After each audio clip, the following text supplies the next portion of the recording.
ጌታችን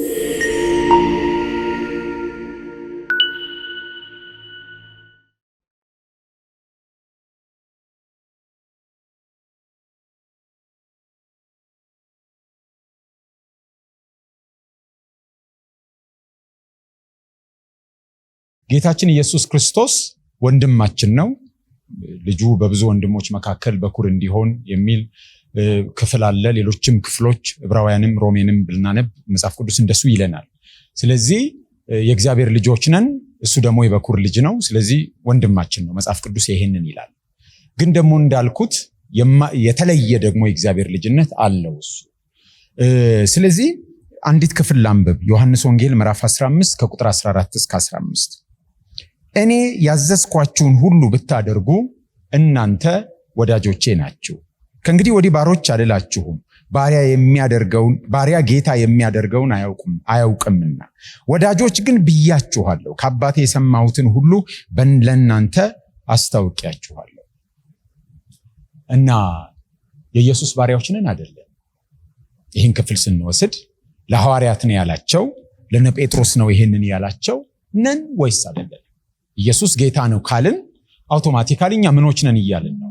ባሪያዎች ነን እያልን ነው። የጌታ ኢየሱስ መጽሐፉ የሚነግረን የምናነበው ክፍል አንድ ኳሊፊኬሽን አለ። እኔ ያዘዝኳችሁን ሁሉ ብታደርጉ ወዳጆቼ ናቸው። ወዳጅ ለመሆን መታዘዝ አለብን እንዴ? አሁን ወዳጆች አሉኝ እዚህ መሃል።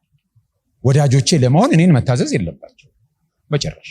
ወዳጅ ለመሆን ኳሊፊኬሽን አለው። ወዳጅ የምትሆኑት እኔ ያዘዝኳችሁን ሁሉ ምን ብታደርጉ ነው የሚለው፣ ብታደርጉ። ስለዚህ የሱ ወዳጅ ለመሆን እሱን ምን ማድረግ አለብን? መታዘዝ። ኦኬ፣ ባሪያም ደግሞ ይታዘዛል። ታዲያ ልዩነቱ ምንድን ነው? እኛ ወዳጆች ሆነን ወይም ወዳጆች ለመሆን የምንታዘዘው ከሆነ ወይም እሱን መታዘዝ ካለብን፣ ባሪያም የሚታዘዝ ከሆነ በሁለታችን መሃል ያለው ልዩነት ምንድን ነው? እኔ ወዳጆቼ የሚሆኑት ስለሚታዘዙኝ አይደለም በጭራሽ። ግን ጌታ ያለው ወዳጆቹ የምንሆነው ስንታዘዘው። በሁለቱ መሃል ያለው ልዩነት ባሪያ ጌታ የሚያደርገውን አያውቅም፣ ጌታው የሚያደርገውን አያውቅም። ይሄንን ከዚህ አምጥተህ እዚህ ጋር አርግ ሲባል ለምን አይልም፣ ጌታውም አይነግረውም። ያንን አንስቶ እዚህ ጋር ያደርጋል። ወዳጅስ ምን ያደርጋል? የጌታ ወዳጅ ይታዘዛል። ይሄንን አምጥቶ እዚህ ጋር ሲያደርግ ለምን ማድረግ እንዳለበት ጌታው ምስጢሩን ምን ያደርግለታል? ይገልጥለታል። ስለዚህ ጌታ ምስጢሩን ለባሪያዎቹ አይሰውርም ነው የሚለው። ስለዚህ ልዩነታችን ምንድነው? እኛ የእግዚአብሔርን የልቡን ሐሳብ እናውቃለን፣ ይገልጥልናል። መታዘዛችን ግን አይቀርም። ይሄንን ሐዋርያቱ ፍርጥ እያደረጉ ነው የተናገሩት። ለምሳሌ ያዕቆብ፣ እንደምታውቁት ያዕቆብ የጌታ ወንድም እንደሆነ በስጋም የሚታወቅ ነው። ስለዚህ አንዳንድ ግርታ እንኳን ቢኖር እሱ ላይ የበለጠ ግርታ ሊፈጠርበት ይገባ ነበረ። ያዕቆብ ራሱን የሚያስተዋውቀው እንዴት ነው? ገና ምዕራፍ 1 ቁጥር 1 ሲጀምር ራሱን ሲያስተዋውቅ ምን ብሎ ይጀምራል? የእግዚአብሔርና የጌታ የኢየሱስ ክርስቶስ ባሪያ ያዕቆብ ብሎ ራሱን የሚያስተዋውቀው ባሪያ በማለት ነው። ሐዋርያው ጳውሎስ በቲቶ ምዕራፍ 1 ቁጥር 1 ላይ ራሱን የእግዚአብሔር ባሪያ ይላል። ግን የእግዚአብሔር ብቻ ያው አብን ማለት ነው ብሎ ደግሞ አይደለም የሚያቆመው። የሮሜ መልእክቱን ሲጀምር ሐዋርያው ጳውሎስ በሮሜ 1:1 ላይ ምን ብሎ ነው የሚናገረው? ሐዋርያ ሊሆን የተጠራ የኢየሱስ ክርስቶስ ባሪያ ጳውሎስ ብሎ ሐዋርያው ጳውሎስ ባሪያ መሆኑን ይናገራል። በገላትያ ምዕራፍ 1 ቁጥር 10 ላይ ይናገራል። በፊልጵስዩስ ምዕራፍ 1 ቁጥር 1 ላይ ይናገራል። ስለሌሎቹም ደግሞ ለምሳሌ መልአኩ ምን ይላል? ዮሐንስ ራእይ ላይ ምዕራፍ 19 ላይ ዮሐንስ ሊሰግድለት ሲል መልአኩ ምን አለው? እንዳታደርገው ተጠንቀቅ አለውና ካንተ ጋር ከወንድሞችህም ጋር አብሬ ምንድነኝ? ባሪያ ነኝ። ስለዚህ መልአኩም ባሪያ ነው፣ አብሮ ደግሞ ማንም ባሪያ ነው? አንተና ወንድሞች ሲል ዮሐንስና አብረውት ያሉት አብሮ ባሪያ እንደሆነ ነው የሚናገረው። ስለዚህ ሁላችንም ሐዋርያው ጳውሎስ የኢየሱስ ክርስቶስ ባሪያ ከሆነ፣ ሐዋርያው ዮሐንስ የኢየሱስ ክርስቶስ ባሪያ ከሆነ፣ ሐዋርያው ያዕቆብ የኢየሱስ ክርስቶስ ባሪያ ከሆነ፣ እኛ ሁላችን የኢየሱስ ክርስቶስ ምኖች ነን? ባሪያዎች ነን። ምናልባት አንዳንድ ጊዜ ልጅ ነህ እንጂ ባሪያ አይደለህም የሚል ጥቅስ ይጠቀስ ይሆናል። ይሄን የምናገኘው በገላትያ መልእክት ላይ ነው። ገላትያ ምዕራፍ 4 ላይ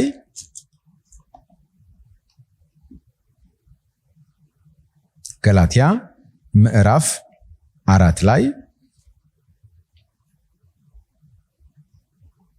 ቁጥር 7 ስለዚህ ከእንግዲህ ወዲህ ልጅ ነህ እንጂ ባሪያ አይደለህም፣ ልጅም ከሆንክ ደግሞ በክርስቶስ የእግዚአብሔር ወራሽ ነህ። ከእንግዲህ ምን አይደለህም? ባሪያ አይደለህም፣ ልጅ ነህ ይላል።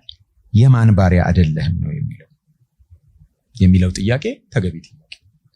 አውድ ውስጥ የማን ባሪያ ነበርን ካልን ከፍም ብለን ማወቅ እንችላለን፣ ዝቅም ብለን ማወቅ እንችላለን። ቁጥር 7 እና ያነበብኩት ቁጥር 8 እስቲ እናንብብ። አንድ ቁጥር ስንቀጥል ነገር ግን በዚያን ጊዜ እግዚአብሔርን ሳታውቁ በባህሪያቸው አማልክት ለማይሆኑ ባሪያዎች ሆናችሁ ተገዛችሁ። የማን ባሪያ ነበርን? አዎ። ስለዚህ ልጅ ናችሁ እንጂ ባሪያ አይደላችሁም። አሁን የማን ልጅ ናችሁ? የእግዚአብሔር። ከፍ ብለን ደግሞ ቁጥር 3ን እንመልከት። እንዲሁ እኛ ደግሞ ሕፃናት ሆነን ሳለን ከዓለም መጀመሪያ ትምህርት በታች ተገዝተን ባሪያዎች ነበር። ስለዚህ እግዚአብሔር ባሪያዎች አይደለንም ማለት ነው? አይደለም። የእግዚአብሔር ምኖች ነን? ባሪያዎች። ልጅነትና ባሪያነት የሚቃረን አይደለም። ምክንያቱም ኢየሱስ ክርስቶስ አምላካችንም ነው ወንድማችንም ነው። ከእግዚአብሔር ጋር የተዛመድ ነው በክርስቶስ ኢየሱስ ነው። ስለዚህ በሰውነቱ ምናችን ነው? ወንድማችን ነው። በመለኮትነቱ ምናችን ነው? ጌታችን ነው፣ አምላካችን ነው። እኛ ምኖቹ ነን? ባሪያዎች። የክርስቶስ ባሪያ መሆን እኮ ክብር ነው። ምን ነው የጠቅላ አሽከር የጠቅር ባሪያ ብሎ የሚፎክር ትውልድ አልነበር እንዴ የነበረው? ነው እኮ የነበረው። እኛ የኢየሱስ ባሪያ መሆን፣ ለዚህ ደግ ጌታ መገዛት ክብራችን። ደግ ጌታ ነው። ኑሯችንን፣ ስጋታችንን፣ ጭንቀታችንን፣ ነጋችንን፣ ሁለንተናችንን አሳልፈን ብንሰጠው የሚታመን ከኛ በላይ ለኛ ለሚሳሳ ጌታ ባሪያ መሆን ክብር ነው። ስለዚህ መፎከር ሁሉ አለብን። የኢየሱስ ባሪያ፣ የኢየሱስ አሽከር ብሎ መፎከር ክብራችን ነው። ይህንን ማወቅ አለብንና አድገን የኢየሱስ ባሪያ ከመሆን አናድግም። የኢየሱስ ባሪያዎች ነን። አሜን። ይህን መናገር እንደነበረብኝ አስባለሁ። ከቅድሙ ጋር አያይዘን ጥያቄ ካለ በተነሳው ነገር ላይ ዲስከስ አድርገን ወደሚቀጥለው ሐሳብ እናልፋለን። ቅድም በተነጋገርነው የእግዚአብሔር ልጅነት ሐሳብ ካስፈለገ አሁንም በጨመርነው ላይ ጥያቄ ካለ እናስተናግድ።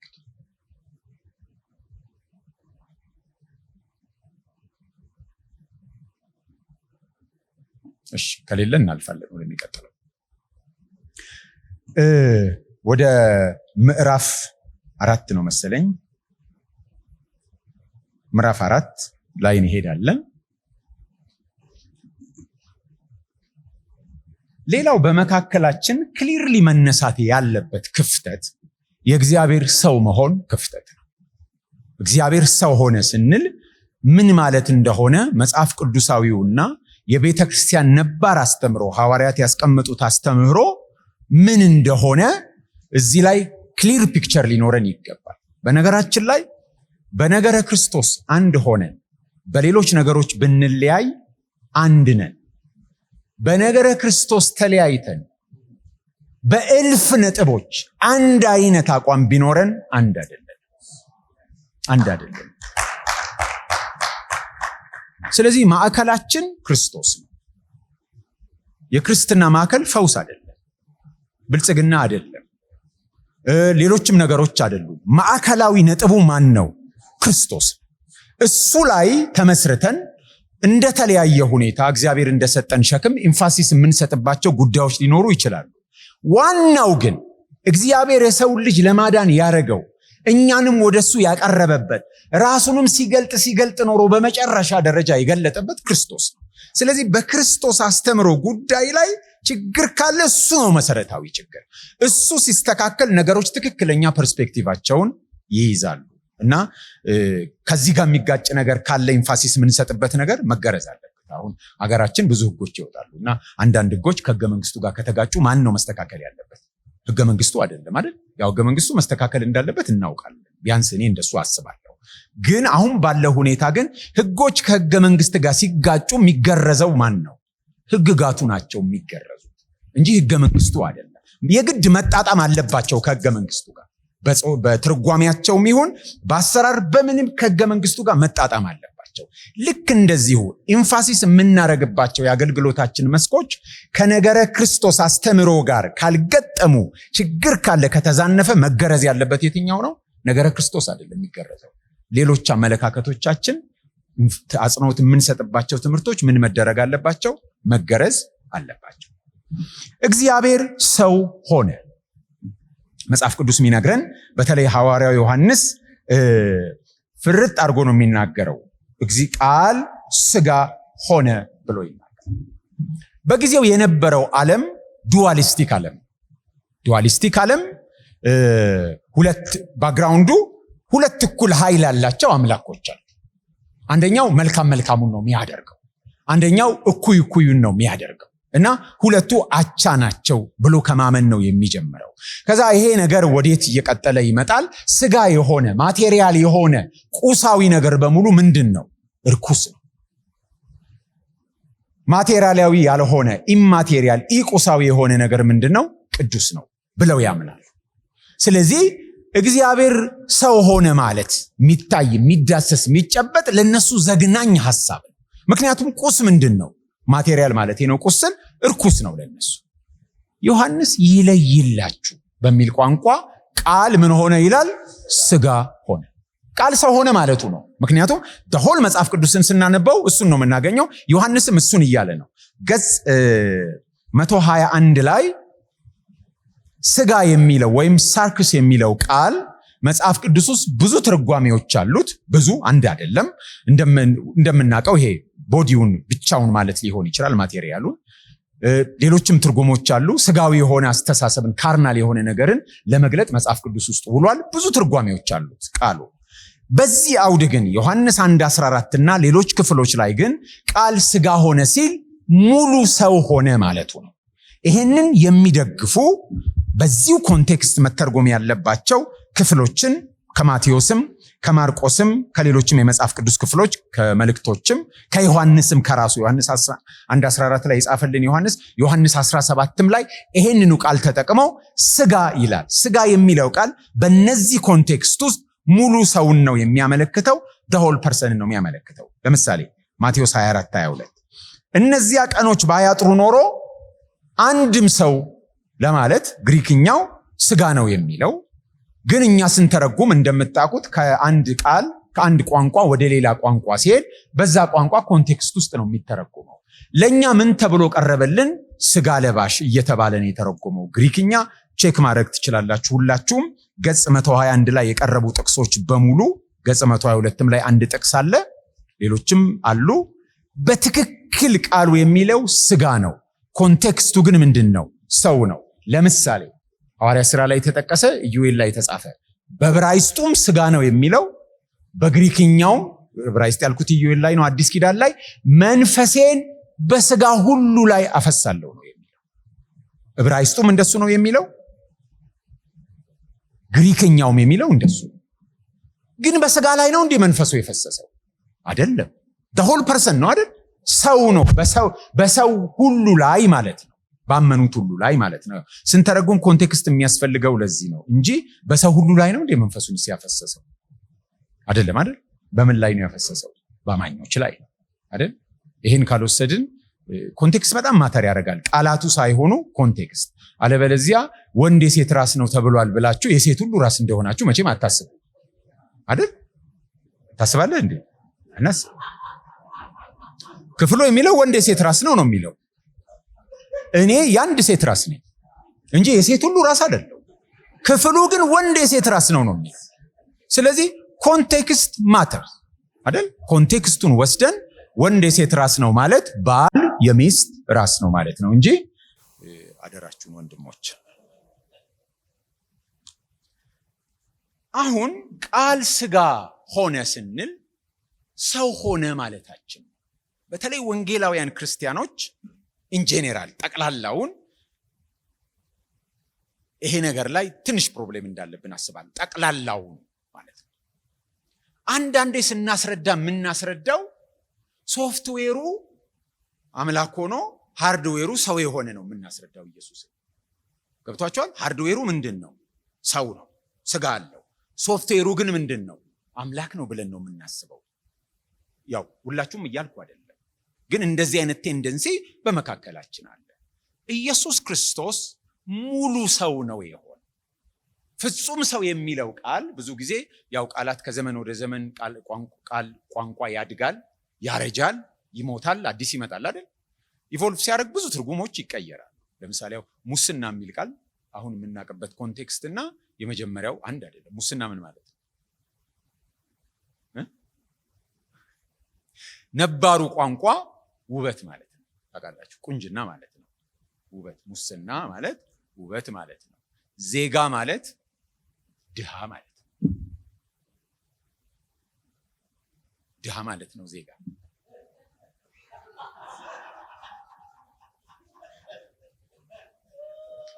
ጉያ ማለት ምን ማለት ነው? ጉያ ብብት። ነባር አማርኛ የሚያቅማል። ጉያ ምን ማለት ነው?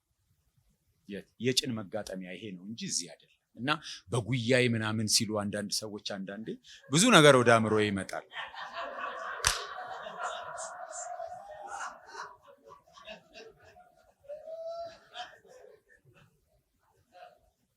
ምን ልላችሁ ነው? ከዘመን ወደ ዘመን ቋንቋ ቃላት ይቀየራሉ። አሁን መስረጽኛ የምናውቀው የነበረው ሰረጸ ምን ማለት ነው? አይደለም፣ ወጣ ነው። መንፈስ ቅዱስ ከአብና ከወልድ ይሰርጻል ሲባል ምን ማለት ነው? ይወጣል ነው አይደል? መስረጽ መውጣት ነው። አሁን ግን እኛ መስረጽ የምናውቀው ምንድን ነው? ኤግዛክት ኦፖዚቱን ነው የምናውቀው፣ መግባት። ምርምርና ስርጸት ይባላል አይደል? ስለዚህ ቃላት ይቀየራሉ።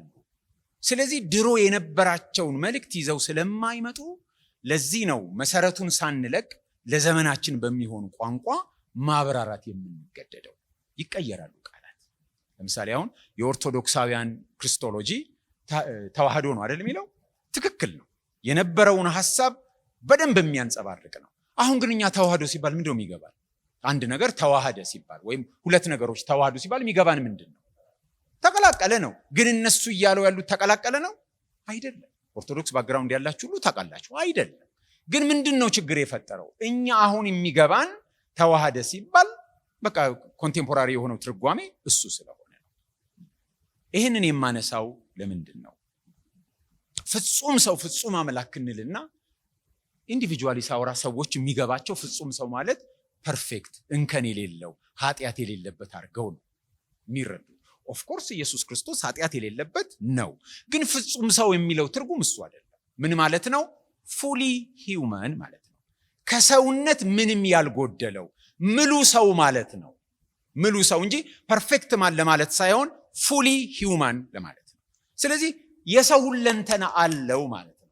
የሰው ስጋ አለው፣ የሰው ነፍስ አለው፣ የሰው መንፈስ አለው፣ የሰው አጥንት፣ የሰው ደም፣ የሰው ጅማት፣ ሁሉ ነገር የሰው ስነ ልቦና፣ የሰው ልብ፣ የሰው ኤቭሪቲንግ ነው ያለው እንጂ ሃርድዌሩ ሰው ሶፍትዌሩ አምላክ አይደለም። እግዚአብሔር ሰው ሆነ ብለን ነው ቃል ስጋ ሆነ ማለት እግዚአብሔር ምን ሆነ? ሰው ሆነ። ለምንድን ነው የሰውን ሁለንተና የወሰደው? ሰው ስለመሆኑ በጣም ብዙ ክፍሎች ታዲያ ትንቢቱም ድንግል ጸንሳለች፣ ወንድ ልጅ ነው የሚወለደው፣ ስጋ አይደለም የሚወለደው አይደል? ወንድ ልጅ ነው የምትወልደው። ሌሎችንም ብታነቡ ስለ ሰውነቱ ሰው በእንጀራ ብቻ አይኖርም ብሎ ይመልሳል። የመጀመሪያው ሰው ዋለኛው ሰው ብሎ ሐዋርያው ጳውሎስ ሲጽፍ ስለ ሰውነቱ ምንም ጥርጥር ሊኖራችሁ አይገባም። ነፍስ እንዳለው መንፈስ እንዳለው ምንም ጥርጥር ሊኖራችሁ አይገባም። በቤተ ክርስቲያን ታሪክ ውስጥ ከተወገዙ የምንፍቅና ሐሳቦች አንዱ አቡሊናሪዮስ የሚባል ሰው ወይም በእንግሊዝኛው አፖሎናሪየስ የሚባል ሰው የሰው አእምሮ ቆሻሻ ነገር የሞላበት ነውና እንዴት አምላክ ሰው ሲሆን የሰው አእምሮ ይኖረዋል? ስጋ አለው የሰው አእምሮ ግን የአምላክ ነው ብሎ አሰበ። እና እንዲህ አይነት ሐሳቦች አንዳንዴ ከመካከላችን ፖፕ አፕ ያደርጋሉ። የሰው አእምሮ አለው። ለምንድን ነው እንደዚህ ያለው ካለን ሎጂካል የሆኑ ጥያቄዎች አሉ። መጽሐፍ ቅዱሳዊ ሐሳቦችን አብራርቻለሁ ታያላችሁ። ግን መሪዎች ስለሆናችሁ አንዳንዱን በዚህ መልኩ ማየት ይኖርብናል። ለምንድን ነው ያስፈለገው ካልን አዳም የወደቀው በምኑ? በስጋው ብቻ ወድቆ ነፍስና መንፈሱ አፌክትድ አልሆኑ? አእምሮ ሳይነካ ስጋው ብቻ ነው የተነካው። አዳም የወደቀው በምኑ ነው? በሁለንተናው ነው የወደቀው። ሁለንተናው በኃጢአት ምን ሆኗል? አፌክትድ ሆኗል ሁለንተናው።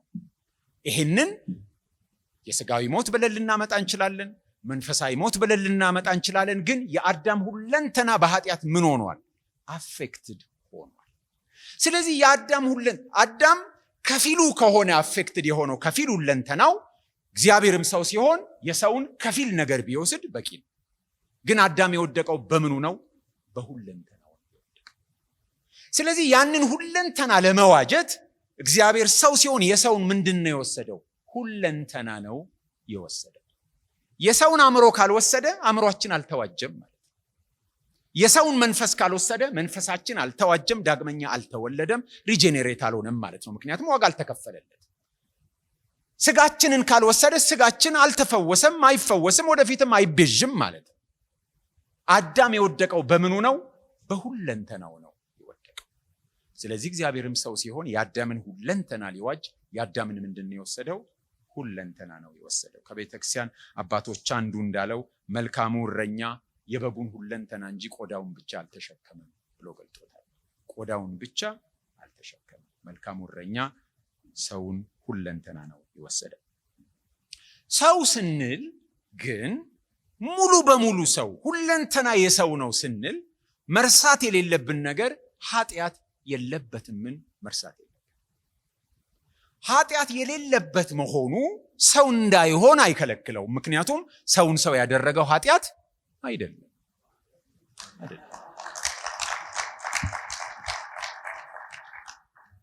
የድሮ ሰፈሬ እንደማቀው ሰውን ሰው ያደረገው እቁብ ነው።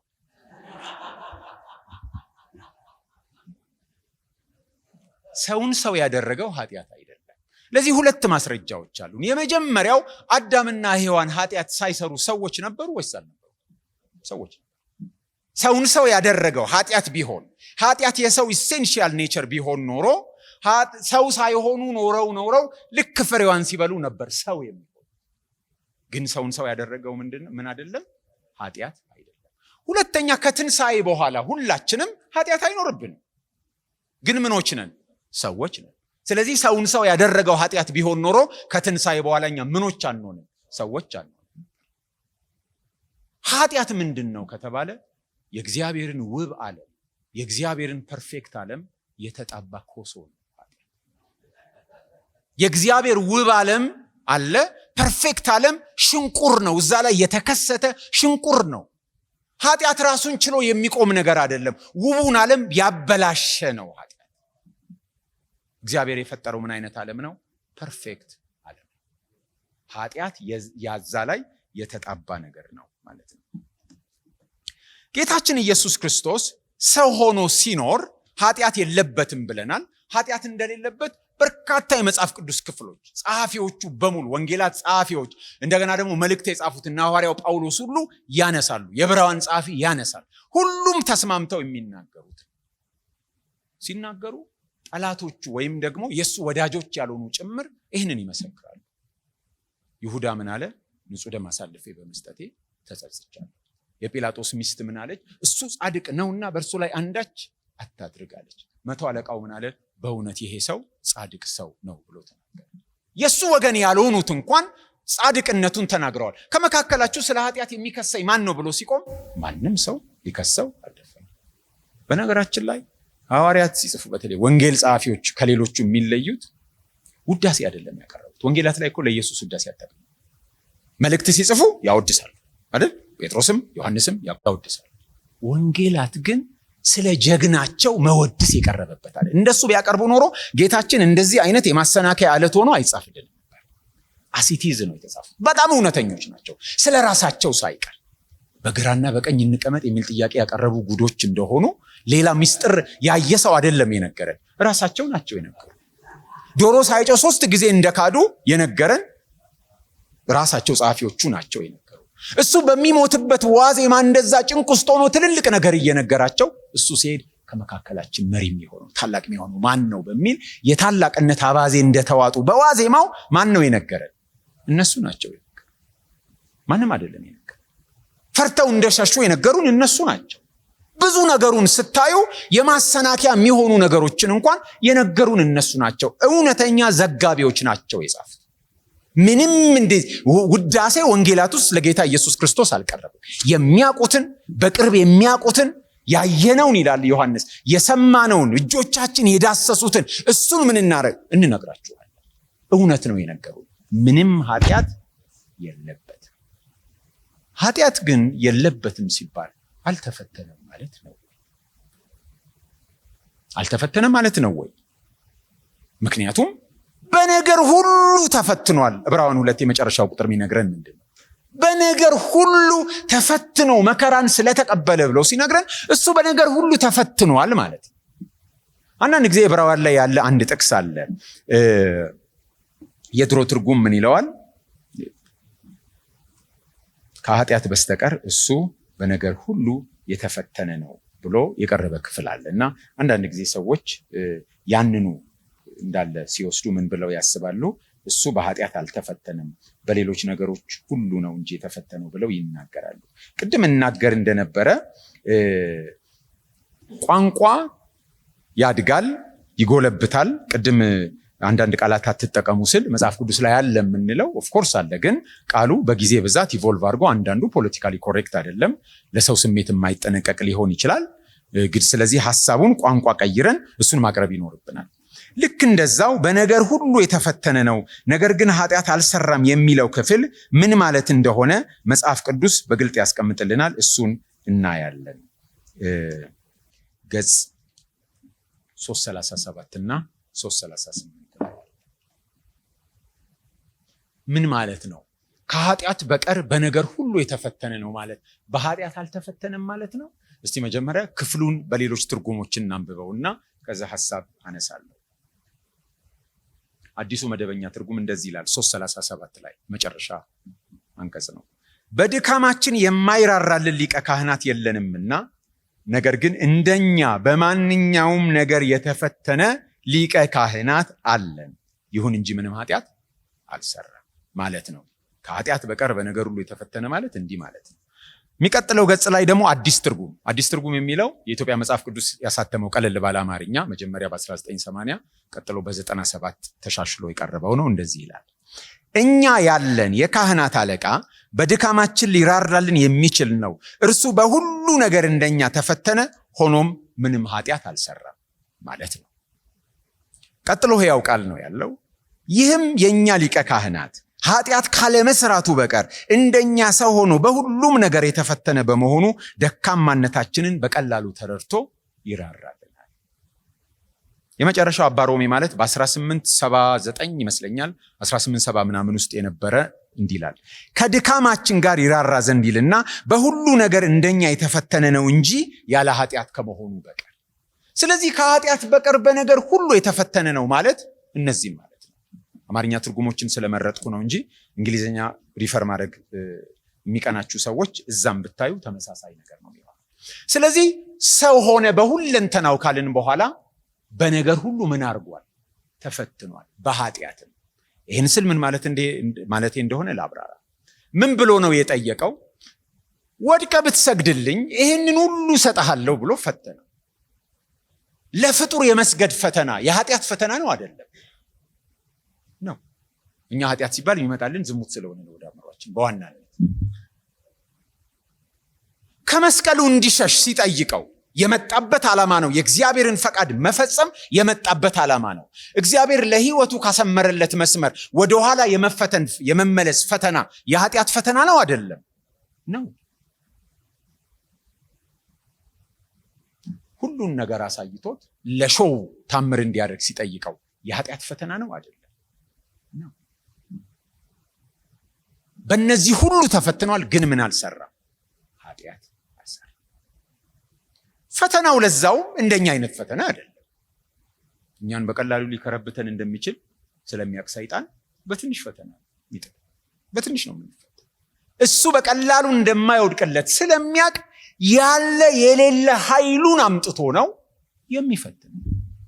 በዚህ ላይ ስለ ፈተናው ለማውራት የሚችለው ፈተናውን ጨርሶ ያለፈ ነው።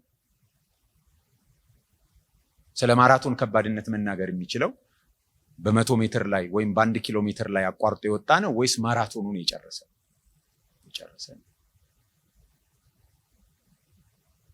በብርቱ ውሽንፍር ውስጥ የመጓዝን ከባድነት ሊነግረን የሚችለው የሆነች ሜትር ሄዶ ያቋረጠ ነው ተጉዞ የጨረሰ?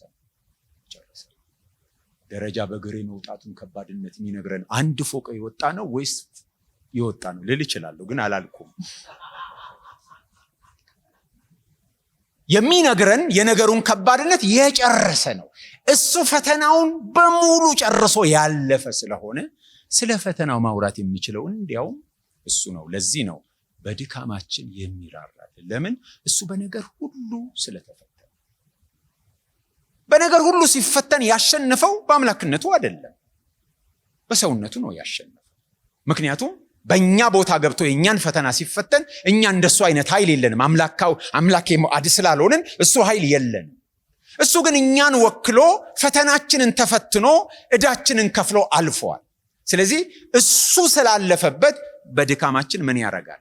ይራራል። ስለዚህ ፈተናን ሁሉ መፈተኑንም ፈተናችንንም ሁሉ መፈተኑን አዳምና ሔዋን በለምለም የአትክልት ስፍራ ተፈትነው ወደቁ። ጌታችን በምድረ በዳ ተፈትኖ አለፈ። ይሄን ልዩነትን ማየት ይኖርብናል። ሁሉ በሞላበት ምንም እንከን በሌለበት ቦታ ተፈትነው የመጀመሪያዎቹ ሰዎች ወደቁ። እሱ በምድረ በዳ በረሃብ በጣም ቻሌንጂንግ በሆነ ቦታ ግን ተፈትኖ አለፈ።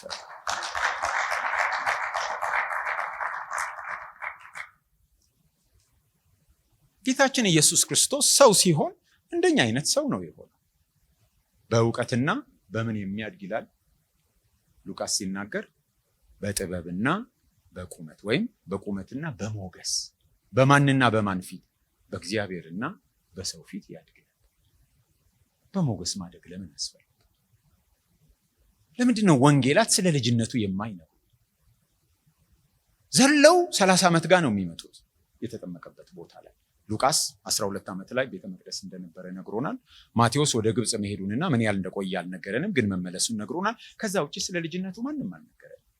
ለምን? ልጅነቱ ኦርዲናሪ ነበር፣ እንደ ማንኛውም ሰው ነበር የነበረው። ያለ አባት ከመጸነሱ በቀር ብጠይቃችሁ እናቱ ሆዱስ ወይም እናቱ ማህፀኑስ ስንት ወር ቆይቷል ብላችሁ ስንት ነው የሚሆነው?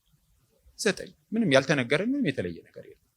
በሰውና በእግዚአብሔር ፊት ወላጆቹን እየታዘዘ ያደገ ነው። በልጅነቱ የሆነ የተለየ ነገር አልነበረው። ሰው የሚሆነውን ሆኖ አናጢ ሆኖ ቤተሰቦቹን እየረዳ ያደገ ነው የሆነው ሰው ሲሆን። ኃጢአት በምድር ላይ ያስከተላቸው 3 ነገሮች አሉ። 3ቱም ነገሮች ጌታችን ኢየሱስ ክርስቶስ ሕይወት ላይ ወይም ኑሮ ላይ የራሳቸው ሚና ነበራቸው። የመጀመሪያው ኃጢአት በምድር ላይ ያስከተለው ነገር ምንድን ነው? ምድር የተረገመች ሆነች። ካንተ የተነሳ ምድር የተረገመች ትሆናለች ተብሎ ምድር የተረገመች ሆነች። ጌታችን ኢየሱስ ክርስቶስ የኖረው በተረገመች ምድር ነው ወይስ ለራሱ የተለየች ምድር ነበረች? እኛ በኖርንበት በተረገመች ምድር ነው የኖረው። የተለየ ዓለም አልነበረውም፣ የተለየ ምድር አልነበረም። ሁለተኛ፣ ከኃጢአት የተነሳ ሰው በላቡ እንዲበላ ተገደደ። ጌታችን ኢየሱስ ክርስቶስ ጠራቢ ይላል ማርቆስ ወይም አናጺ ማለት ነው እንደነበረ መጽሐፍ ቅዱስ ይነግረናል። ሶስተኛ፣ በሰው ልጅ ላይ የተከሰተው በኃጢአት ምክንያት ምንድነው? ሞት ነው። ትሞታለህ ተብሎ ነበር። አፈር ነህ፣ ወደ አፈር ትመለሳለህ ተባለ። ጌታችን ኢየሱስ ክርስቶስ አካላዊ ሞትም አልቀረለትም፣ ሞተ። ስለዚህ ኃጢአት አልነበረበትም። ኃጢአት በሰው ልጅ ላይ ካስከተላቸው ዳፋዎች ግን እሱ የተለየ ጥበቃና ከለላ አልነበረው። አዝኗል፣ ተርቧል፣ ተጠምቷል፣ ሚስአንደርስቱድ ሆኗል፣ በሰዎች ተገፍቷል አይደል? ሲጸልይ ጸሎቱ በተለይ የጌተሰማኒ የነበረው ጸሎቱ ምን አይነት እንደነበር እናያለን። እኛ ያለፍንበትን ነገር ሁሉ አልፏል። ነፍሴ ታውካለች ይላል። ተቆጥቶ ያውቃል። ሰው የመሆንን ነገር ሰው ሆኖ በሙሉ ነው ያለፈው።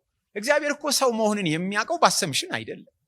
እግዚአብሔር ሰው መሆንን የሚያውቀው በሁሉን አዋቂነቱ አይደለም። እግዚአብሔር ሰው መሆንን የሚያውቀው ሰው ሆኖ ኖሮ ነው። በተመክሮ ነው የሚያውቀው፣ በኤክስፒሪየንስ ነው የሚያውቀው።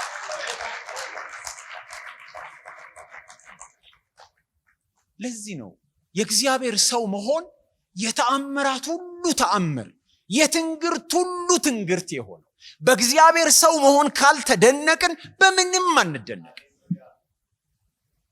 ቅድም ወንድሜ ሲናገር እንደነበረው ትልቁ ርቀት እኮ በእግዚአብሔርና በሰው የማይታይ የሚታይ ኢመዋቲ መዋቲ ምንም እኮ በቃ የሚቆመን ነገር የሌለው ነው የሚመስለው። ያ እግዚአብሔር ግን ምን ሆነ? ሰው ሆነ። በሰው መካከል የሚኖር ቂጣ እየበላ ከደቀ መዛሙርቱ ጋር የሚኖር ነው የሆነው። የእግዚአብሔር የፍቅሩ ጥልቀት የሚገባን እግዚአብሔር እኛን ለማዳን ምን አይነት እርምጃ እንደተራመደ ሲገባ ያንን ስናቅ ነው ለመዳናችን የተደረገው ነገር የሚደግ። ያለዚህ መስቀሉን እንኳን ብናየው ሙሉን ፒክቸር አናገኝም። እግዚአብሔር ሰው ሲሆን ምን ማለት እንደሆነ ካልገባን፣ በደንብ ኢንፋሲስ ሰተን ይህንን መናገር ካልቻልን እግዚአብሔር በፍጡሩ ላይ የሚያደርገውን ነገር በራሱ ላይ ማድረጉ፣ ረቂቁ አምላክ የሚዳሰስ የሚጨበጥ መሆኑ፣ ቅዱሱ ለፈተና ተጋላጭ መሆኑ በጣም እኮ የሚደንቅ ነው። በዚህ መደነቅ ካልቻለን የሚራብ የሚዝል የሚደክም የሚተኛ እንደዚህም የሆነ አምላክ ምናምን እያሉ ያላግጣሉ። እያነበብኩት እኔ ይሰማኝ የነበረው ነገር እግዚአብሔር ለእኔ ስለ እኔ እንደዛ መሆኑ ክብር ነው እኮ ለሰዎች።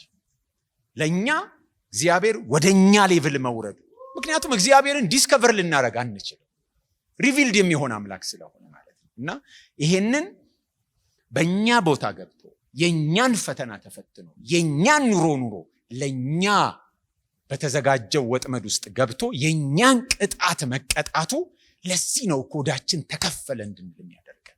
እኛን ሊወክል የሚችለው ሙሉ በሙሉ እንደኛ በመሆኑ ነው። ሰው የሚፈተነው ከውስጡ በሚወጣ ነገር ነው። ጌታችን ግን ፈተናው ከየት ነበር የሚመጣ የነበረው? ከውጭው ነበር እንጂ ከውስጡ ምንም የሚመጣ ክፉ ሐሳብ አልነበረም። የኃጢአት ዘር ያልነበረባቸው ሰዎች አዳምና ሔዋን ተፈትነው ምን ሆኑ? ወደቁ። የኃጢአት ዘር ውስጣቸው አልነበረም፣ ወይም ደግሞ ኃጢአት በውስጣቸው አልነበረም። ኔቸራቸው ብልሽት አልነበረውም። ግን ኃጢአት ፈተና ሲመጣ በኃጢአት ምን አደረጉ? ወደቁ። ምንም የኃጢአት ዘር ያልነበረበት ክርስቶስ ፈተናውን ግን ምን አደረገ? አለፈ እና ጨለማችንን ሰነጣጥቆ የሚያበራ ብርሃን። ጌታ የተመሰገነ ይሁን። ስለዚህ ሰው መሆኑን በደንብ አስምረን ልንናገር ያስፈልገናል። መጽሐፉ ላይ የተለያዩ ከዚህ ጋር የተያያዙ ጥያቄዎች በመካከላችን ያሉትን እነሱን በደንብ ለመዳሰስ ተሞክሯል። እዛ ውስጥ እናገኛቸዋለን። ቀጥሎ ከዚህ ጋር በተገናኘ በመካከላችን የሚነሳ ሌላ ችግር ሙሉ በሙሉ ሰው መሆኑን ስንናገር የሥጋውና የደሙ ጉዳይ ጥያቄ ይመጣል። በተለይ ከኦርቶዶክሳውያን ጋር ያለን መላተም ስላለ እኛ አንዳንድ ቴዎሎጂያችን የኢትዮጵያ ወንጌላውያን ዲፌንሲቭ የድንግል ማርያም ከድንግል ማርያም ከስጋዋ ስጋ ከነፍሷ ነፍስ ነስቶ በማለት ይጀመርና ስለዚህ መስቀል ላይ የተሰቀለው የማርያም ስጋና ደም ነው ይሉናል። ስለዚህ ለመገላገል አጭሩ ምንድን ነው? አልወሰድም አይደል ብሎ መዝጋት ነው የሚቀለን። ስለዚህ ቴዎሎጂያችን እነሱን ታሳቢ ያደረገ ዲፌንሲቭ ነው። መጽሐፍ ቅዱስ ግን እንደዚህ አይደለም።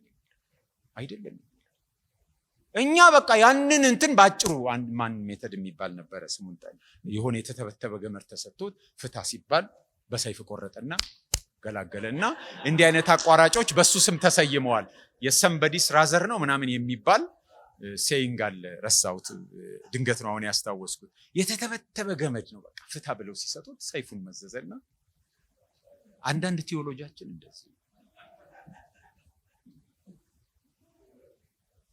ዕብራውያን 2 የሚነግረን እንዴት ብሎ ዕብራውያን ምዕራፍ 2 እንግዲህ ልጆቹ በስጋና በደም እንደሚካፈሉ የእግዚአብሔር ልጆች ነው። ልጆቹ ሲል ቅድም ከተጠየቀው ጥያቄ ጋር ብታዩት ልጆች የሚለው ከላይ እነሆ እግዚአብሔር የሰጠኝ ልጆችና ወንድሞች ብሎ ሊጠራቸው አያፍርም። የእግዚአብሔር ልጆች ናቸው፣ ወንድሞቹ ናቸው። ኮንቴክስቱ እሱ እንደዛ ነው የሚለን። በስጋና በደም ስለሚካፈሉ እርሱ ደግሞ በሞት ላይ ስልጣን ያለውን በሞት እንዲሽር ይኸውም ዲያብሎስን ነው። በሕይወታቸው ሁሉ ስለ ሞት ፍርሃት በባርነት ይታሰሩ የነበሩትን ሁሉ ነፃ እንዲያወጣ በስጋና በደም እንዲሁ ተካፈለ። ወንድሞቹ በስጋና በደም እንደሚካፈሉ እሱም በስጋና በደም እንዲሁ ተካፈለ። በስጋና በደም ካልተካፈለ እኛን ወክሎ በእኛ ቦታ ሊገባ አይችልም።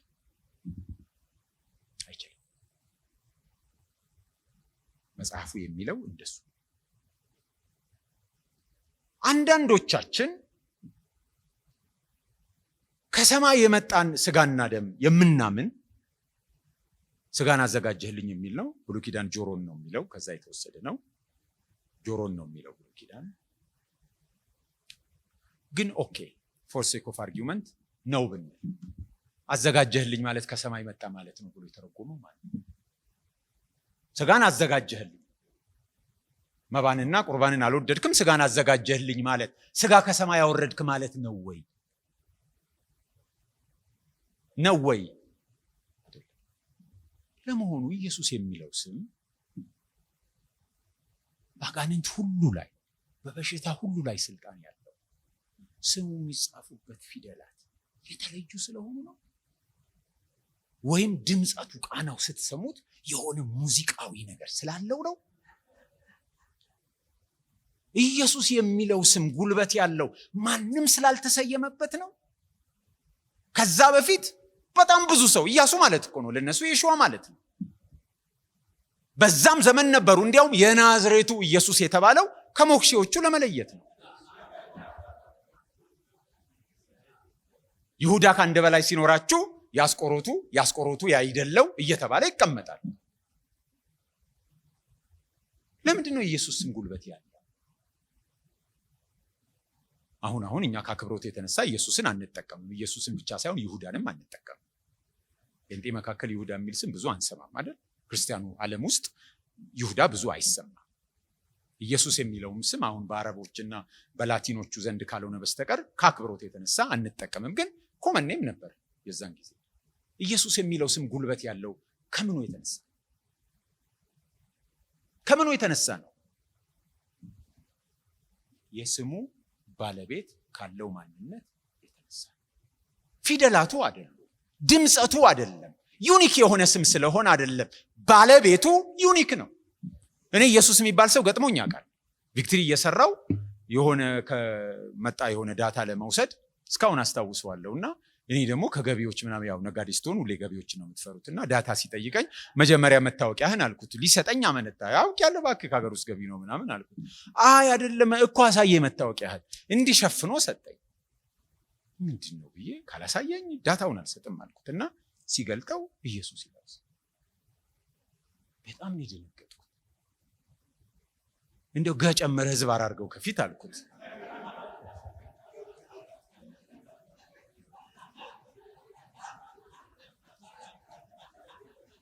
እና ለምንድን ነው ኢየሱስ የተባለው? የክሪስማስ ዕለት ስለተወለደ። እና ሳስበው ዕቃ ሲወድቅ ኢየሱስዬ ሲሉ ማለት ልጁ ሲወድቅ ምናምን ኢማጂን ታደርጋላችሁ፣ ይመጣባችኋል። እና ለእኔ በጣም ከበደኛንን ሰው እና እሱም ተሸማቋል። ግን ኢየሱስን ለስሙ ጉልበት አጋንንት ሁሉ የሚርድለት ስም ያረገው የስሙ ዩኒክነት ሳይሆን የፐርሰኑ ዩኒክነት። ልክ እንዲሁ የክርስቶስ ደም ኃጢአትን የሚያነጻ ደም የሆነው በአጋንንት ሁሉ ላይ በበሽታ ሁሉ ላይ በሁሉ ነገር ላይ ጉልበት ያለው የደሙ ቀለም የተለየ ሰማያዊ ሐምራዊ ስለሆነ አይደለም። ወይም ኬሚካል ኮምፖዚሽኑ የተለየ ስለሆነ አይደለም። የማን ደም ነው? የኢየሱስ ደም። ፐርሰኑ ዩኒክ ነው። ማንም የሌለው ህይወት፣ የማይራባ ማንነት ያለው ፍጹም ሰው ፍጹም አምላክ የሆነ ወልደ አብ ስለሆነ ማንነቱ ነው ለስሙም ለደሙም ጉልበት የሰጠው እንጂ የተለየ ስለሆነ አይደለም። ማንነቱ ነው የተለየው። ማስመር ያለብን እዚህ ላይ። አንዳንድ ጊዜ የምንፈራው ቅድም እንዳልኳችሁ የማርያም ስጋና ደም ስለሚባል ነው። ኦፍኮርስ እኔ ይህን ስጋ የወሰድኩት ደሜን እንደ ሁላችንም ከእናቴ የወሰድኩት ነገር አለ። እኔ ስደማ የእናቴ ደም ነው የሚፈሰው፣ የኔ ደም ነው የሚፈሰው። እኔ ስወድቅ የሚደማው የኔ አካል እንጂ የእሱ አካል አይደለም። ከናቴ የሆነ ዲኤንኤ የሆነ ነገር ወስጄ ሊሆን ይችላል። ባለሙያዎች ታውቃላችሁ፣ እኔ አላውቅም። ግን ይሄ ደም የማን ነው? የኔ ነው። ይሄ ስጋ የማን ነው? የኔ ነው። ይሄ አጥንት የማን ነው? የኔ ነው። ስለዚህ እኛ ወደዛ ሄድብናል ብለን አቋራጭ ፍለጋ ይህንን ነገር መዳድ የለብን። የማን ነው? የሱ ነው። የተሰቀለው የማን ስጋ ነው? የክርስቶስ ስጋ ነው። የፈሰሰው የማን ደም ነው? የክርስቶስ ደም ነው። ሌላው ስጋታችን ደግሞ እዚህ ላይ የሚመጣብን ከድንግል ማርያም የሰውነትን ባህሪ ከተካፈለ ኃጢአት ያልፍበታል ብለን ስለምናስብ። ኃጢአት በደም ነው የሚያልፈው ያላችሁ ማለት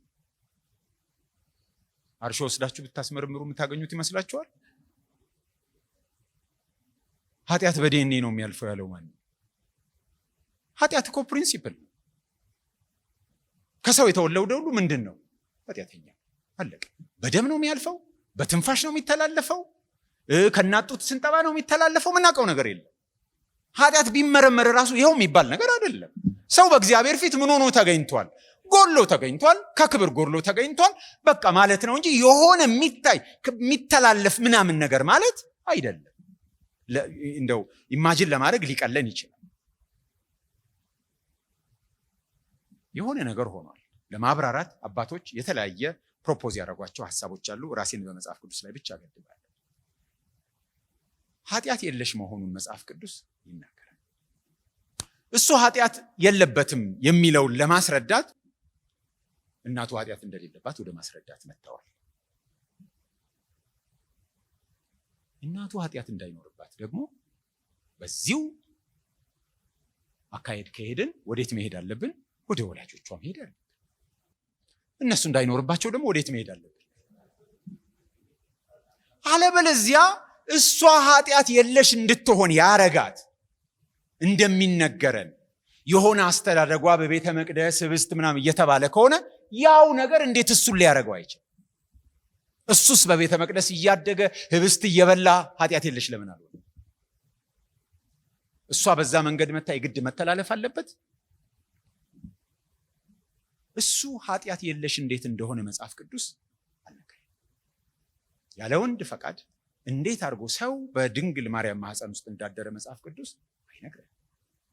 በሳይንስ ለማብራራት ብንሞክር ክሎኒንግ ምናምን ብንል በክሎኒንግ ከሴት የተወሰደ ሴት ነው እንጂ የሚሆነው ወንድ አይሆንም። እስካሁን ሳይንስ እንደደረሰ አናቅም። መጽሐፉ ዝም ነው ያለው። ቄሱ ምን ማለት አለበት? ዝም ነው።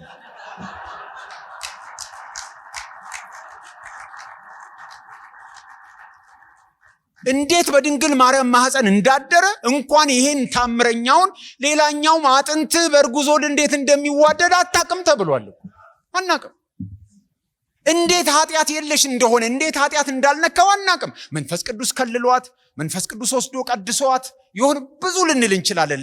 ኪዩሪሲቲ እንትን ስለሚለን መጽሐፉ ግን እንዴት እንደሆነ አልነገረንም። በቃ እግዚአብሔር እንዲህ አድርጎታል፣ ስለዚህ እንደዚህ ሆኗል። እኔ በሱ መንገድ መዝጋት የተሻለ እንደሆነ አስባለሁ። ምክንያቱም ካላለ ማቆም አለብን። በጣም እንደው የአእምሮ ጂምናስቲክ ለሚፈልግ ሰው ግን በቸርች ሂስትሪ ውስጥ ብዙ ሐሳቦች አሉ እና እሱን ኢንተርቴን ማድረግ ክፋት የለውም። ግን ስናስተምር መጽሐፉ የሚለው ጋር እንቆማለን። የሚቀጥለው ጥያቄ አሁንስ ሰው ነው ወይ ነው? ከትንሳኤው በኋላስ ሰው መሆኑ ቀርቷል ወይ? ሲነሳ እንዴት እንደተነሳ ስለ ስጋው መጽሐፍ ቅዱስ ይነግረናል። ማቴዎስ 28:9 ቀርበው እግሩን ይዘው ሰገዱለት። ሉቃስ እኔ ራሴ እንደሆንኩ እጆቼንና እግሮቼን እዩ፣ በእኔ እንደምታዩት መንፈስ ስጋና አጥንት የለውምና እኔ እንዳሳችሁ እዩ አላቸው። ከእነርሱም የተጠበሰ ዓሣ አንድ ቁራጭ ከማር ወለላም ሰጡት፣ ተቀብሎም በፊታቸው በላ ይላል። ጴጥሮስ ሐዋርያት 10:41 ላይ ሲናገር ከሙታንም ከተነሳ በኋላ ከእርሱ ጋር የበላን የጠጣንም እኛ ነን ይላል። ከትንሣኤ በኋላ ዮሐንስ እንደሚያስረዳን ሲነሳ እጁና ጎኑ ቁስል ነበረበት። ኢየሱስ ከሞት ከተነሳ በኋላ ሉቃስ በሐዋርያት ሥራ እንደሚነግረን 40 ቀን እየታያቸው ስለ እግዚአብሔር መንግስት እየነገራቸው በብዙ ማስረጃ ከሕማማቱ በኋላ ይኸው ሆኖ ለእነርሱ ራሱን አሳያቸው ይላል።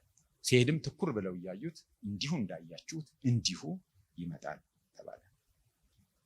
ከዛ በኋላ ዮሐንስ በመልእክቱ ሲናገር አንደኛ ዮሐንስ 4:2-3 ኢየሱስ ክርስቶስ በስጋ እንደመጣ የሚታመን መንፈስ ሁሉ ከእግዚአብሔር ነው። ኢየሱስ ክርስቶስ በስጋ እንደመጣ የማይታመን መንፈስ ሁሉ ከእግዚአብሔር አይደለም ይላል። እንደመጣ የሚለው ቃል has come ነው በእንግሊዝኛው። has come came አይደለም።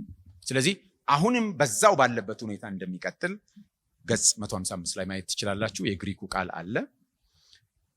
ስለዚህ has come አሁንም እንደዛው መሆኑ ዮሐንስ በሌላም ስፍራ በሁለተኛ ዮሐንስ ማለት ነው ቁጥር 7 ላይ ብዙ አሳቾች ወደ ዓለም ገብተዋል፣ እነርሱም ኢየሱስ ክርስቶስ በስጋ እንደመጣ የማያምኑ ናቸው ብሎ እሱም የሚያወራው በፕሬዘንት ቴንስ እንደሆነ ሪፈረንሱን ቼክ ማድረግ ትችላላችሁ ገጽ 155 ላይ። ከትንሳኤው በኋላ ጌታችን ሲናገር ወደ አባቴና ወደ አባታችሁ ወደ አምላኬና ወደ አምላካችሁ። ለምንድን ነው አምላኬ የሚለው? ሰው ካልሆነ ከትንሳኤው በኋላ ለምንድን ነው ወደ አምላኬና ወደ አምላካችሁ ያለው? ለምንድን ነው ሐዋርያው ጳውሎስ በኤፌሶን መልእክቱ የጌታችን የኢየሱስ ክርስቶስ አምላክ ብሎ አብን የሚጠራው? ለምንድን ነው አንደኛ ቆሮንቶስ ላይ፣ ሁለተኛ ቆሮንቶስ ላይ፣ ሌሎችም ቦታዎች ላይ ሁለተኛ ቆሮንቶስ፣ ኤፌሶን፣ አንደኛ ጴጥሮስ ራእይ ላይ የጌታ የኢየሱስ ክርስቶስ አምላክና አባት የተባረከውን እያለ አምላክና አባት የሚል ቃል ተደጋግሞ የሚመጣው? ስለዚህ አንዳንድ የመጽሐፍ ቅዱስ ክፍሎች ምን ተደርገዋል? ግሎስ ተደርገዋል አይደል? እነዚህ ክፍሎች አምላክና አባት የሚለው አባት ብቻ በሚል ተቀይረዋል። አምላክና አባት ይላሉ ከትንሳኤ በኋላ ሐዋርያት ይላሉ። ለምንድን ነው አምላክ የሚሉት? ኢየሱስ ክርስቶስ ሰውነቱን ትቶ ከሆነ አምላክ ብቻ ከሆነ ለምንድን ነው አምላክ የሚኖረው? አምላክ ሆኖ አምላክ አይኖረው። አምላክና አባት ካለ አሁንም ምንድን ነው ማለት ነው? ሰውም ነው አምላክም ነው ማለት ነው።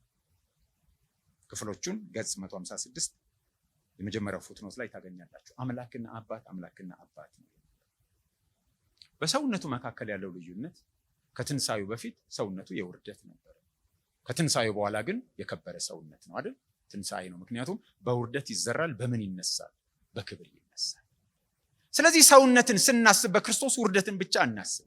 ሰውነትን ስናስብ ምንንም እናስባለን? መክበርንም እናስባለን። ከኛ በነሳው ሰውነት ነው የከበረው። ያው ስጋ ከብሮ በማን ዘንድ ተቀምጧል? በአብ ቀኝ ተቀምጧል። ስለዚህ በአብ ቀኝ ሰው ያለው የኛ ሰው እሱ አሁንም ሰው ስለሆነ ነው። ሰው ባይሆን ኖሮ አሁን ሊቀ ካህናታችን አይሆንም። የዕብራውያን ጸሐፊ ምዕራፍ 5 ላይ የሚነግረን ሊቀ ካህናት የሚመረጠው ከሰዎች መካከል ተመርጦ በእግዚአብሔር ዘንድ ይሾማል። በአብ ቀኝ ተቀምጠናል እያላችሁ የምትዘምሩት እዚህ አይደል እንዴ ያላችሁ? የት ሄዳችሁ? አሸነፍን ምናምን ማራቶን ወርቅ አገኘን የምንለው ቁጭ ብለን ነው። ለምን? የኛ ሰው እዛ ተወዳድሮ ስላሸነፈ ነው። በአብ ቀኝ ተቀምጠናል የምንለው የኛ ሰው በአብ ቀኝ ስለተቀመጠ ነው።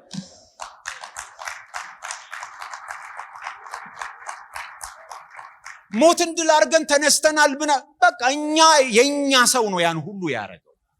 ለዚህ ነው በእግዚአብሔር ዘንድ የከበርን የሆንን በአብ ቀኝ የተቀመጥን። እግዚአብሔር እኛን ሲያይን የኛ ሰው እዛ ስላለ እግዚአብሔር መቼም አጌንስት አስ እንደማይሆን ሁሌም የኛ ጋዲስ ፎራስ የምንለው እሱ እዛ ስላለ ነው።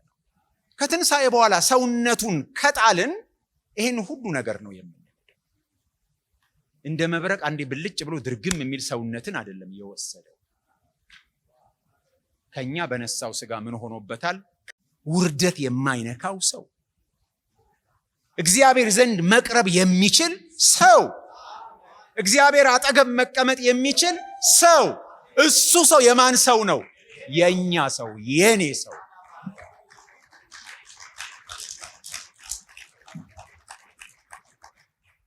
ስለዚህ እግዚአብሔር ሰው ሆነ ስንል the whole thing ማሰብ አለብን። አስተምሯችን ኤቭሪቲንግ ሰው ስንል ይህንን ግምት ውስጥ የከተተ መሆን አለበት። ሌላኛው ችግራችን እግዚአብሔር ሰው ሆነ ስንል አምላክነቱን ትቶ ነው ብለን እናስባለን። ይሄ በመካከላችን ስር የሰደደ ችግር። ክርስቶስ ፍጹም ሰው ፍጹም አምላክ ነው ስንል በምድር ላይ በነበረበትም ጊዜ ማለት ነው። አስቀድመን ሎጂካል የሆኑ የአመክንዮ ጥያቄዎችን እናንሳ። እግዚአብሔር አለመሆን ይችላል? እግዚአብሔር አለመሆን ይችላል ወይ? አይችልም። እሱ ሁሌ ምንድን ነው? እግዚአብሔር። ዋስትናችን እኮ ይሄ ነው። እኔ እግዚአብሔር አልለወጥምና እናንተ የጠፋችሁ አይደላችሁም። ዋስትናችን የእግዚአብሔር አይለወጤነት ነው።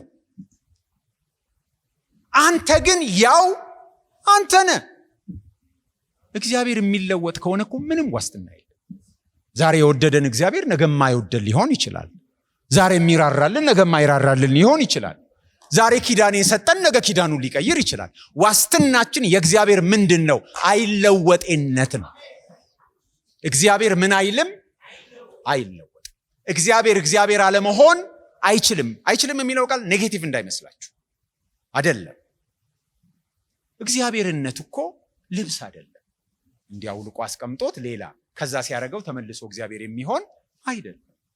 እግዚአብሔርነት ሹመትና ሽልማት አይደለም። የሚሻር ማዕረጉን ሲያስቀምጠው ሌላ የሚሆን አይደለም። እግዚአብሔርነት ምኑ ነው? ማንነቱ ነው። በቃ ስለዚህ እግዚአብሔር ሰው ሆነ ስንል እግዚአብሔር ወደ ሰውነት ተለወጠ ማለት አይደለም። እግዚአብሔርነቱን ትቶ ሰው ሆነ ማለት አይደለም።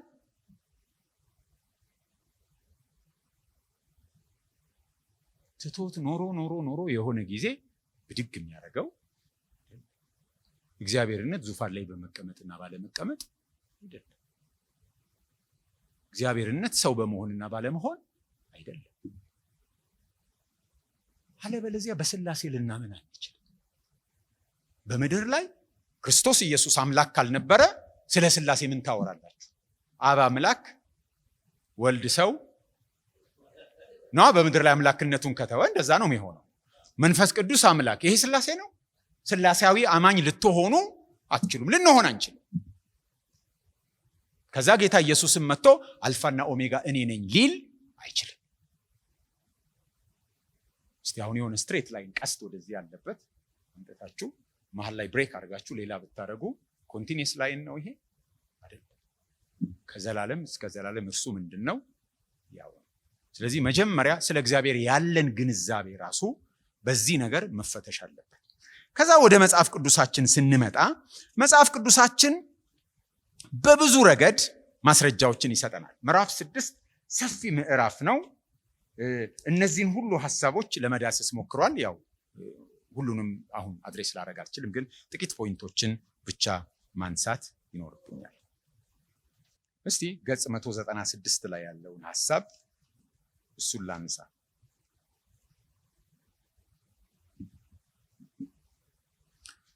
እስራኤልን እስራኤል ያረጋት ቶራ ነው ወይም ኦሪት ማለት ነው።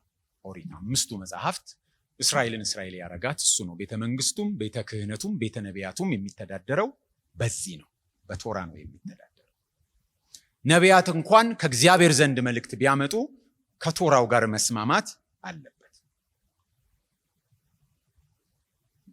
ጌታ ኢየሱስ በተራራው ስብከት ላይ ሲሰብክ ማቴዎስ ወንጌል ምዕራፍ 5 አትግደል እላችኋል ተብላችኋል፣ እኔ ግን እላችኋለሁ።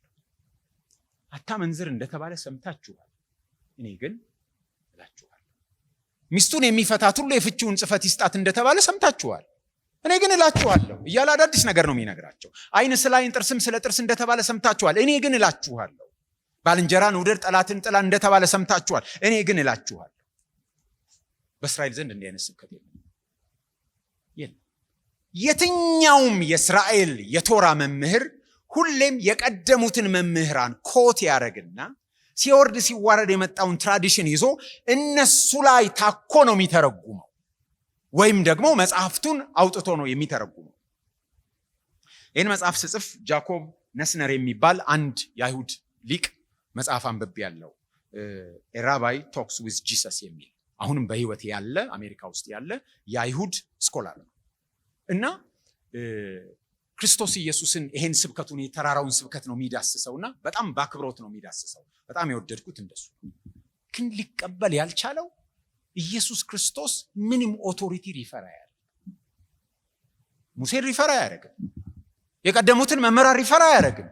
እኔ ግን እላችኋል እሱ ስላለው ብቻ ምንድን ነው እውነት እና ይሄን መቀበል ሰውየው በጭራሽ ትራዲሽናችን አይደለም ነው። የትኛውም ነቢይ የእግዚአብሔር ቃል ወደ እኔ እንዲህ ሲል መጣ ይላል። ኢየሱስ ግን እንደሱ አይደለም። እሱ ራሱ ምንድነው? ማን ነው? የእግዚአብሔር ቃል። እሱ ራሱ የእግዚአብሔር ቃል ነው እንጂ የእግዚአብሔር ቃል ወደ እኔ እንዲህ ሲል መጣ ብሎ አይናገርም።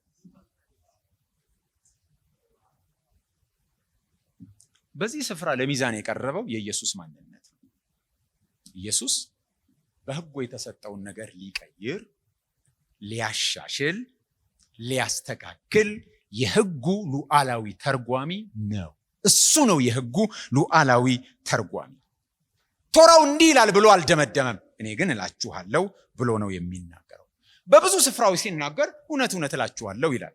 ዮሐንስ ይህንን አሜን እውነት እውነት እላችኋለሁ የሚለው ሌላ ቦታ ላይ አሜን የሚለው ቃል ኢኩቫለንት ነው። ስለዚህ ገና እሱ ሲናገረው አንድ ነገር እውነት እውነት እላችኋለሁ ብሎ ሲናገር እሱ ስለተናገረው ምንድን ነው? እውነት ነው። ኢየሱስ ወደ እውነት ይመራል፣ እሱም እውነት ነው። ኢየሱስ ሕይወት ይሰጣል፣ እሱ ራሱ ምንድን ነው? ሕይወት ነው። ኢየሱስ ብርሃን ያበራል፣ እሱ ራሱ ምንድን ነው? ብርሃን ነው። ኢየሱስ የእግዚአብሔርን ቃል ያመጣል፣ እሱ ራሱ ምንድን ነው? የእግዚአብሔር ቃል ነው። ይሄ ብቻ አይደለም።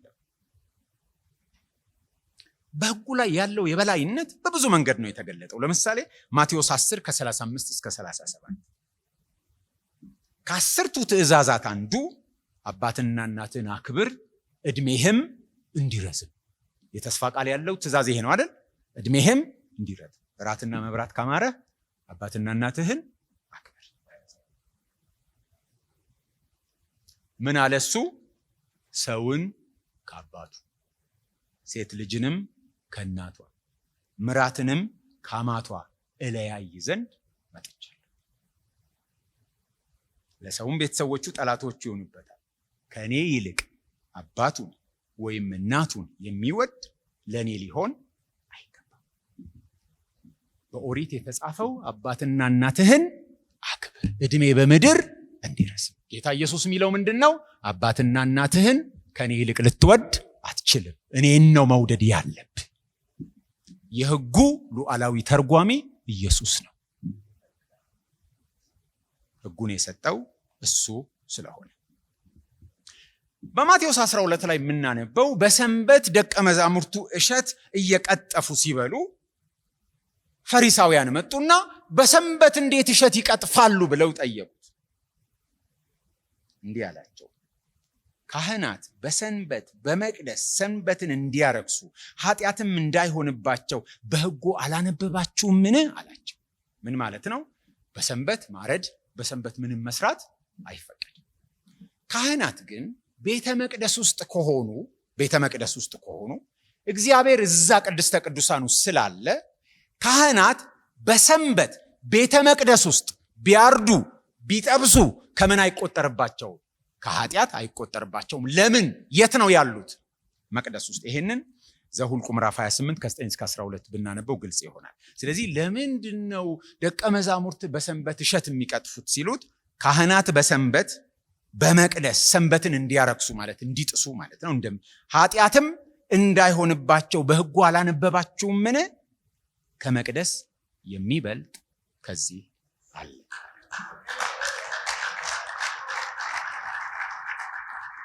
ስለዚህ ካህናት በሰንበት በቤተ መቅደስ ውስጥ ምንም ቢያደርጉ ከኃጢአት እንደማይቆጠርባቸው ሁሉ ሐዋርያትም ከኢየሱስ ጋር በመሆናቸው በሰንበት የማይደረግ ቢያደርጉ ከኃጢአት አይቆጠርባቸውም። ምክንያቱም ከመቅደስ የሚበልጥ እዚህ አለ። የሰንበት ጌታ ነው አላቸው። ለአይሁድ ይሄ በጭራሽ የሚታሰብ ነገር አይደለም። የሰንበት ጌታ ማን ነው? እግዚአብሔር። ሰው አይደለም የሰንበት ጌታ። የሰንበት ጌታ እግዚአብሔር ነው። ቀኑ ራሱ ለማን ነው? ለእግዚአብሔር ነው አይደል? ለእግዚአብሔር የምንሰጠው ቀን ነው። ይሄ መታረቅ የሚችለው ሰንበትን የሰጠው እሱ ከሆነ ብቻ።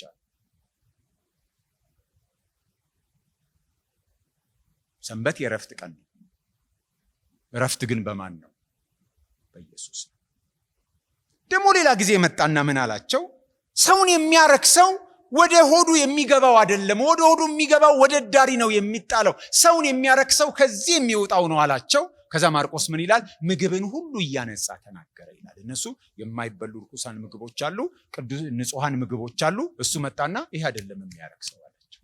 የሕጉ ሉዓላዊ ተርጓሚ ኢየሱስ ነው። እንዲህ ተብሏል፣ እኔ ግን እንዲህ እላችኋለሁ ማለት ይችላል። የሕጉ ሰጪ ማን ስለሆነ? እርሱ ስለሆነ። ሌሎችም ሐሳቦችን አንስቻለሁ። ወደ 11 ሐሳቦችን ጊዜ ለመቆጠብ ነው የምፈጥነው። አንድ ጊዜ ምን ሆነ? እግዚአብሔርን ማየት ፈለጉና ሰዎች ጠየቁ። የጠየቀው ሰው ሙሴ ነበር። ሙሴ እግዚአብሔርን ለማየት ፈለገ እና ፊትህን አሳየኝ ብሎ ለመነ። እግዚአብሔር እንዲህ ያለው ጀርባዬን ፊቴን አታይ። ከዛ በሰንጣቃ አለት መካከል ቀረቀረው። አለት መካከል እሱ ብቻ አይደለም፣ እጄን በላይህ የእግዚአብሔር እጅ ሲጫንባችሁ ምን እንደሚሆን ይኳን ኢማጂን። አጮልቆ ምናምን እንዳያይ እንዳይሞት ነው እኮ። እና መልካምነቴን በፊትህ አሳልፋለሁ አለ ሙሴ። እኔ ምን ብሎ እንደሚዘምር የዛን ቀን አቤት ጀርባህ ምናምን የሚል መዝሙር የሚዘምር ነው የሚመስለኝ። እና ጀርባ ተስፋን ይናገራል የሚል፣ ጀርባ ያጽናናል የሚል፣ ጀርባ ይባርካል የሚል መዝሙር የሚዘምር ነው የሚመስለኝ። ሌላው ደግሞ ሊያይ ሞክሮ የነበረው ኤልያስ ነበር። ልክ ግን ሲገለጥ በእሳት ምንድነው በመብረቅ ውስጥ አልነበረም፣ በሆነ ነገር ውስጥ አልነበረም። ልክ እግዚአብሔር እንደሚገለጥ ሲያስብ በጸጥታ ድምፅ መካከል ፊቱን ምን አደረገ ይላል? ሸፈነ። እግዚአብሔርን ምን እንዳደረግ እንዳያይ። ምክንያቱም ሙሴን ያለው ሰው አይቶኝ አይድንምና። ከዛ በኋላ ወንጌላት የሚነግሩን የመገለጥ ተራራ ነበረ እና በመገለጥ ተራራ ላይ ድንገት በሙሉ ክብሩ ሲገለጥ ሙሴና ኤልያስ አጠገቡ ቆመዋል። ሁለቱም ሰዎች እግዚአብሔርን ለማየት የፈለጉ ሰዎች ነበሩ። ሁለቱም ሰዎች ግን የእግዚአብሔርን ፊት ያዩ ሰዎች አልነበሩ።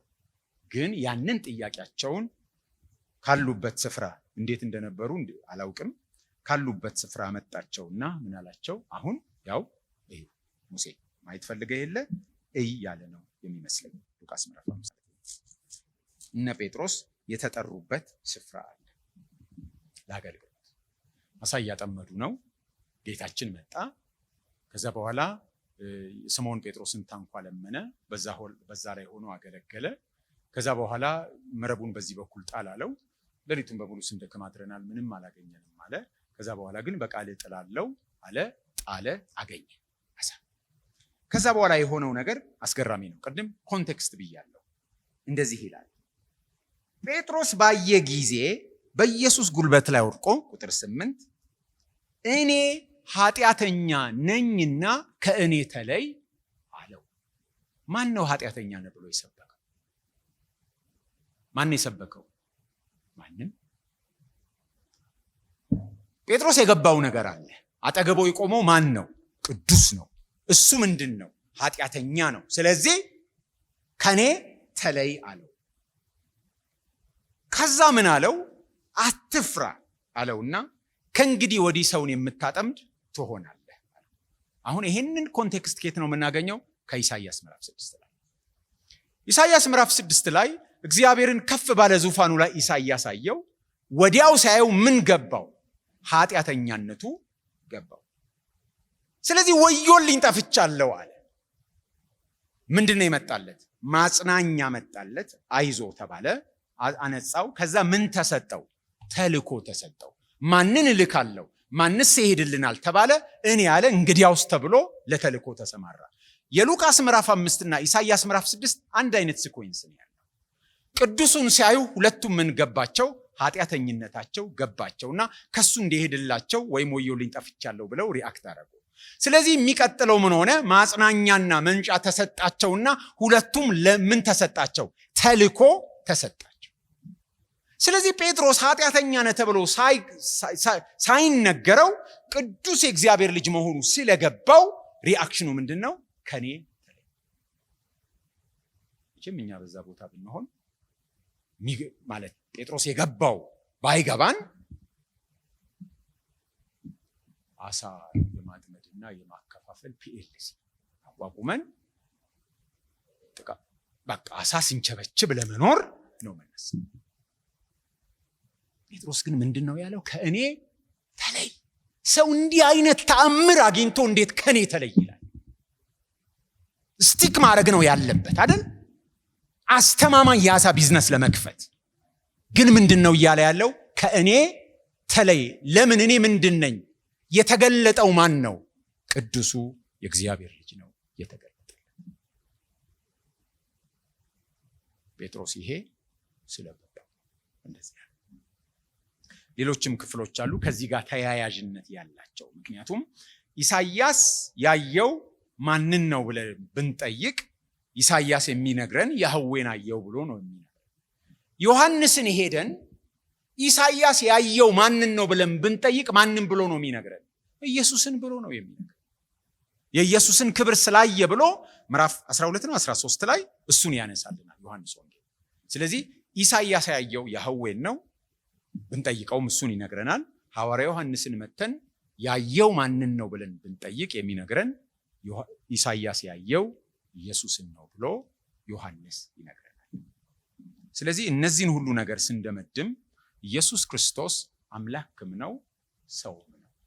ሰው ሲሆን ሰውነቱ አምላክነቱን አላጠፋው፣ አምላክነቱ ሰውነቱን አልዋጠውም። ሙሉ ሰው ነው የሆነው፣ ሙሉ አምላክ ነው የሆነው።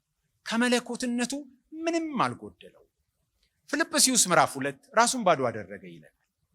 ብሎን ግን አያቆምም። በሱ ዘንድ የነበረው ሐሳብ በእናንተም ዘንድ ይሁን። ልዋጤን ከሆነ የሚያወራው ከአምላክነት ወደ ሰውነት መለወጥን ከሆነ የሚያወራው ከአምላክነት እሱ ወደ ሰውነት ተለወጠ።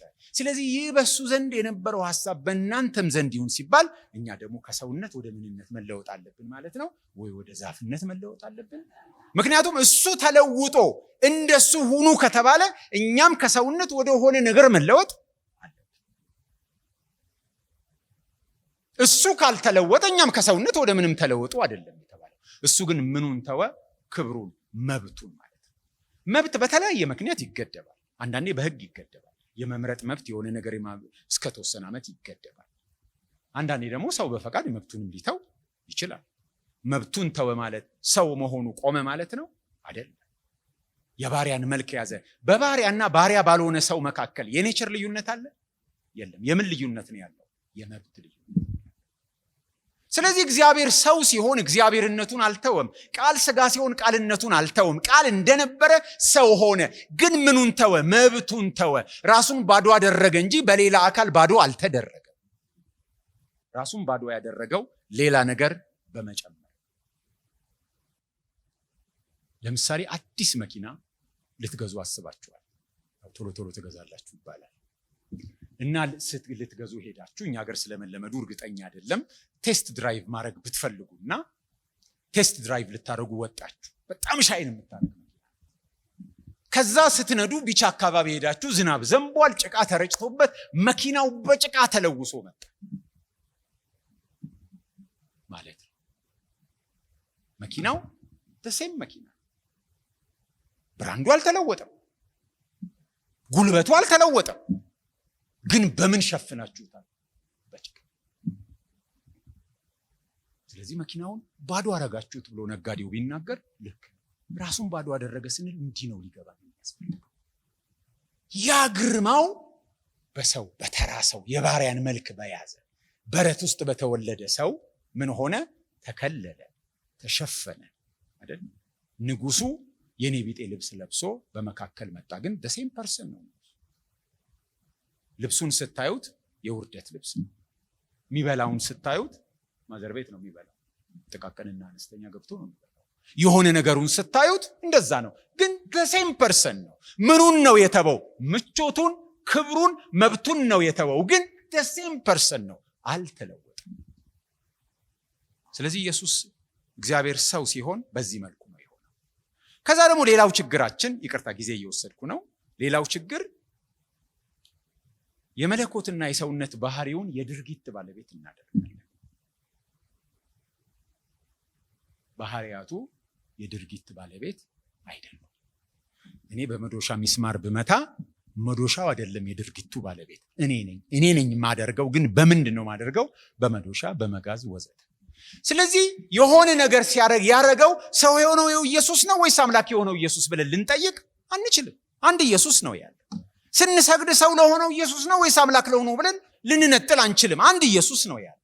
ኢየሱሶች የሉንም። ያንን ያደረገው ሰው የሆነው ኢየሱስ ነው ልንል አንችልም። ያንን ያደረገው ኢየሱስ ነው። በሰውነት ባህሪው ነው ያደረገው፣ በመለኮት ባህሪው ነው ያደረገው ልንል እንችላለን። ግን ስንት ፐርሰንት ነው ያለው? 1%። የመለኮት ባህሪው ለብቻው የሆነ ነገር ሊያደርግ አይችልም። የድርጊቱ ባለቤት ፐርሰኑ ነው፣ ባህሪው አይደለም። የሰውነት ባህሪው ለብቻ የሆነ ነገር ሊያደርግ አይችልም። የሚያደርገው ፐርሰኑ ነው። ግን ስሩዋት the nature the divine nature ሊያደርግ ይችላል። የድርጊቱ ባለቤት ማን ነው? ሰው የሆነው ኢየሱስ። ስለዚህ የተሰቀለው ሰው የሆነው ኢየሱስ ነው ወይስ አምላክ የሆነው ኢየሱስ ነው ብለን ልንጠይቅ አንችልም። የሰውነት ባህሪው ነው የሞተልን ወይስ የመለኮት ባህሪ ነው የሞተልን ልንል አንችልም። የሞተልን ማን ነው? አምላክም ሰውም የሆነው ኢየሱስ ነው የሞተልን። ስለዚህ ይሄ የመነጠል ነገር፣ ሁለት ለማድረግ የመጣር ነገር፣ ስራዎችን የማከፋፈል ነገር የጤና አይደለም። ያለው ስንት ኢየሱስ ነው? አንድ ኢየሱስ ነው። ያ ኢየሱስ የመለኮት ባህሪ ያለው፣ ያ ኢየሱስ የሰውነት ባህሪ ያለው። የወደደውን በመለኮት ባህሪው ሊያደርግ ይችላል፣ የወደደውን በሰውነት ባህሪው ሊያደርግ ይችላል። አድራጊው ግን ማን ነው? ፐርሰኑ ነው ያደረገው። ስለዚህ እንደዚህ አይነት በነገረ መለኮቱ ንስጥሮሳዊነት የሚባል መነጣጠል መጽሐፍ ቅዱስ ነጣጥሎ አያቀርም። መንፈስ ቅዱስን የተጠመቀው ኢየሱስ በመንፈስ ቅዱስ የሚያጠምቀው ኢየሱስ ነው። የሞተው ኢየሱስ ትንሣኤና ሕይወትን ነኝ ያለው ኢየሱስ ነው። የተራበው ኢየሱስ 5000 ሰዎችን ያጠገበው ኢየሱስ ነው። ከኔ አብ ይበልጣል ያለው ኢየሱስ እኔና አብ አንድ ነን ያለው ኢየሱስ ነው። አንድ ኢየሱስ ነው ያለው። የሰውነት ባህሪው በሰውነት ባህሪው ሊያደርግ የሚችላቸው ነገሮች አሉ፣ በመለኮት ባህሪው ሊያደርግ የሚችላቸው ነገሮች አሉ። ግን ኢየሱስ ነው የሚያደርገው። ስለዚህ ነጣጥለን ማቅረብ መጽሐፍ ቅዱሳዊም የቤተ ክርስቲያን ትውፊትም ድጋፍ የምናገኝበት ነገር አይደለም። ታንኪው